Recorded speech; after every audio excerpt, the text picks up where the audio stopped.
Well, joining me now for more on this is government frontbencher Jane Prentice. Jane Prentice, thanks for your time today. What do you make of that call from Peter Credlin that Christopher Pyne needs to go, in particular, as Leader of the House?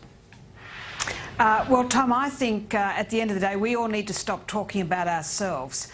I've spent this week up in Gympie and Maryborough with Lou O'Brien. This morning I've just come from one of my community coffee mornings, and I can tell you the people out there, the real people, are saying, will you stop talking about yourselves? Will you stop playing politics? Will you get on with the job of delivering for us? Address the issues that we have, address the issues we're concerned about. And they're pretty over all the parties. I think we've seen the Greens this morning having a go at Lee Rhiannon. We've seen Labor with Shorten and Albo. They're really fed up with all political parties who are more interested in their own internal machinations than talking about the key issues out there.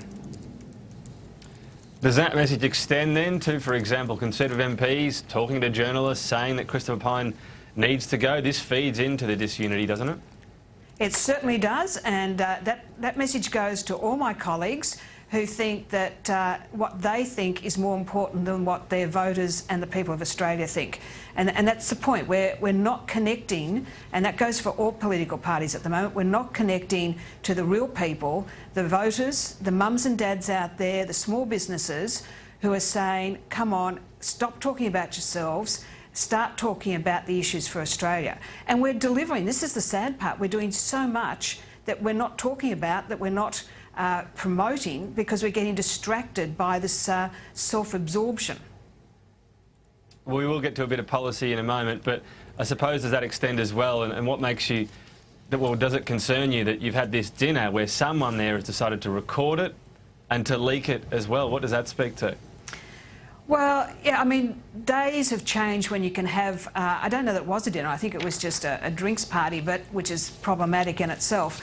But, you know, the Liberal Party, the coalition, has always been a group of people with lots of diverse views, but until recent times we've managed to keep most of those discussions behind closed doors. But this current trend of recording private meetings and sort of publicise them, and Tom, as you know, the media have their same issue with the midwinter ball this year, where that's always been kept behind closed doors, and yet someone decided to publicise what happened there as well. It's not helpful, and that's why I guess we've just got to be even more careful. It's a bit sad that you can't have discussions behind closed doors, but it would have been nice if perhaps instead of saying what he did, that Christopher was saying, you know, friends, colleagues, we've had a great session in Parliament. We've achieved legislation through the Senate. We've done what they said couldn't be done. We've achieved our legislation. We've got wins on the board for education. We've got wins on the board for tax reform. We're cracking down on the multinationals. We're increasing trade. There's so many good stories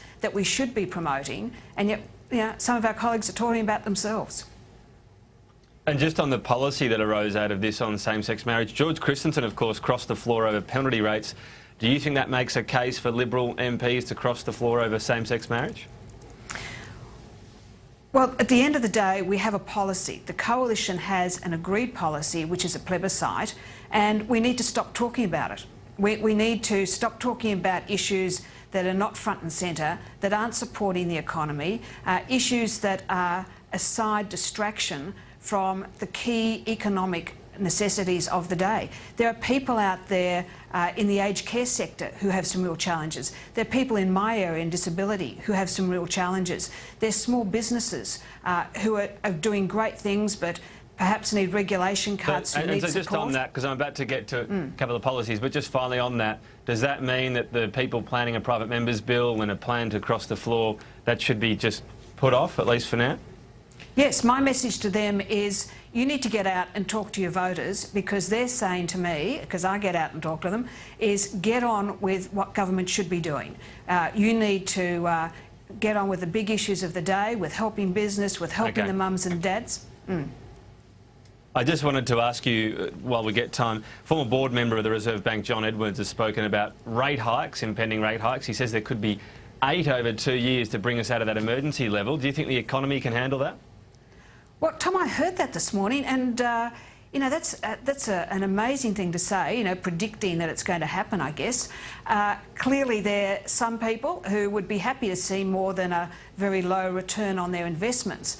But the big issue has got to be those people with mortgages, and sometimes very big mortgages. And you look at many of our people trying to get on with business. They've taken a business loan, they've got a mortgage, they're trying to pay for their children's education. Money is very tight. The cost of living has increased. And if mortgages are going to go up, I guess my message is to everyone, fix your interest rate now. Yeah, I guess someone will be looking at that. Just finally, your area of responsibility, the NDIS, now set to be rolled out to a benchmark 100,000 people in terms of the rollout. Should people that are going to get this ultimately or hope to be concerned, though, about the cost blowouts? Because we know the situation the budget's in. But Tom, there are no cost blowouts. The Productivity Commission report came down and said we're actually within our expected budget framework. So there've obviously been a few road bumps in the early days, but we're ironing that out. I mean, this is a life-changing opportunity for people with permanent and significant disability. And that doesn't come overnight. There's a lot of work around that. People with disability are just like everyone else. Everyone is different. So it's very hard to have a one-size-fits-all, and that's why the NDS is there. Instead of having, being offered a box with services in it and saying, pick this service or pick that service, we're giving the opportunity to those people with disability to say, these are the services I want. Now, in turn, that brings other challenges. It brings challenges with workforce, it brings challenges with services and providers, particularly in regional and remote Australia. So there are a lot of challenges, but we are addressing them, and it's not going to be instantly overnight successful. Okay. We've got to work through some of the trials and learn from those trials. We'll no doubt get into a bit more detail on that next time, but Assistant Minister for Social Services and Disability Services, Jane Prentice, thanks for your time today. Thanks, Tom.